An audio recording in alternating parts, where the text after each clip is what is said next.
আমরা সালাম দিব হচ্ছে এইখানে। এইখানে এই ছিদ্র বরাবর ভিতরে হচ্ছে রাসূল সাল্লাল্লাহু আলাইহি ওয়াসাল্লামের রওজা। পুরুষরা আসেন, পুরুষরা, মহিলাদেরকে এখানে যাইতে দেওয়া হয় না, তো আপনারা দেখলে বুঝবেন না।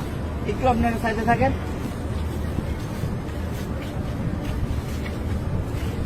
আমরা ভিতরে যাব হচ্ছে এইভাবে, আমাদের বাম দিকে থাকবে রওজা। রওজা থাকবে কি বাম দিকে। ভিতরে কথা বলার কোনো সুযোগ নাই, বেশি সময় দাঁড়ায় থাকারও সুযোগ নাই। প্রথম দুইটা ছিদ্র থাকবে, যে দুইটা ছিদ্রের ভিতরে কোনো কিছু নাই। কবরের জায়গা ফাঁকা আছে, এখানে হযরত ঈসা আলাইহিস সালাতু ওয়াস সালামকে দাফন করা হবে। ওই পাশে হচ্ছে হযরত ইমাম মাহদিকে দাফন করা হবে। তো এই যে প্রথম দুইটা ছিদ্র ফাঁকা, এখানে অনেকে দেখবেন সালাম দিতেছে, ভিড় লেগে আছে। এখানে সালাম দিব না, আমরা সালাম দিব হচ্ছে এইখানে। এইখানে এই ছিদ্র বরাবর ভিতরে হচ্ছে রাসূল সাল্লাল্লাহু আলাইহি ওয়াসাল্লামের রওজা। এই জায়গায় সালাম দিব, দেখবেন যে এরকম যেই ছিদ্রটা, এইটার সাথে কিন্তু কোনোটার মিল নাই, ঠিক আছে। এই বরাবর নবীজিকে সালাম দিতে হবে। রাসূল সাল্লাল্লাহু আলাইহি ওয়াসাল্লাম এখানে জীবন্ত অবস্থায় শুয়ে আছেন, ডান কাত হইয়া, নবীজির মাথা এদিকে, পা হচ্ছে এদিকে, ঠিক আছে। রাসূল শুয়ে আছেন, উম্মতের সালাম গ্রহণ করতেছেন, হ্যাঁ, সরাসরি সালাম গ্রহণ করতেছেন। তারপরে এখানে আবু বকর রাদিয়াল্লাহু আনহুর কবর, এই বরাবর এখানে আবু বকর রাদিয়াল্লাহু আনহুকে সালাম দিতে হবে। কিভাবে সালাম দিব? নবীজিকে কিভাবে দিব? আসসালাতু আসসালামু আলাইকা ইয়া রাসূলুল্লাহ, আসসালাতু আসসালামু আলাইকা ইয়া হাবিবাল্লাহ। যতটুকু বেশি আমরা পারি বলার চেষ্টা করব। সালাম দেওয়ার সবচেয়ে সুন্দর সময় হচ্ছে রাত্রে 10:30টার পর থেকে নিয়ে রাত্রে 1টা-2টা পর্যন্ত ফাঁকা থাকে, ভিড় থাকে না। আর দিনের বেলা সকাল 7টা থেকে নিয়ে একেবারে জোহর পর্যন্ত কি ফাঁকা থাকে, ফাঁকা। আসরের সময় থেকে নিয়ে এশারের পর পর্যন্ত কি থাকে? ভিড় থাকে। যত বেশি পারেন নবীজিকে সালাম দিবেন।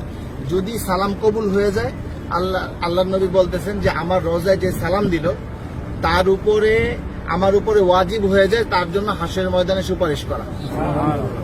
আমার সালামটা যদি গ্রহণ করেন নবীজি, তাহলে আমাদের এইটা নাজাতের উসিলা হয়ে যেতে পারে।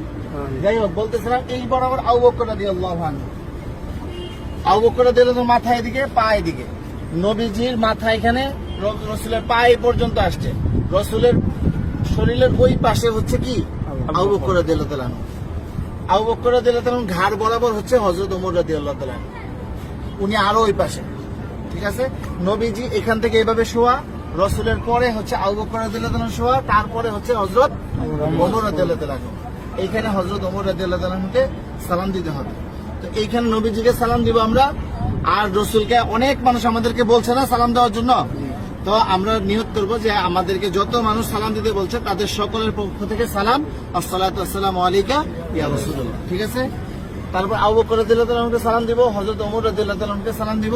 তারপরে এখানে কোনো কিছু নাই, ফাঁকা আছে কবরের জায়গা ভিতরে, আমরা এদিক দিয়ে বের হয়ে যাব। এটা হচ্ছে পুরুষদের যে কোনো সময় খোলা আছে সালাম দেওয়া। আর মহিলাদেরকে ঠিক রওজার পিছন দিক দিয়ে দিবে সালাম দেওয়ার জন্য একদিন। কথা বুঝতে পারছেন? একদিন সুযোগ আসবে রিয়াজুল জান্নাহ নামাজ পড়ার জন্য, এবং সালাম দিবেন রওজার পিছন দিক থেকে।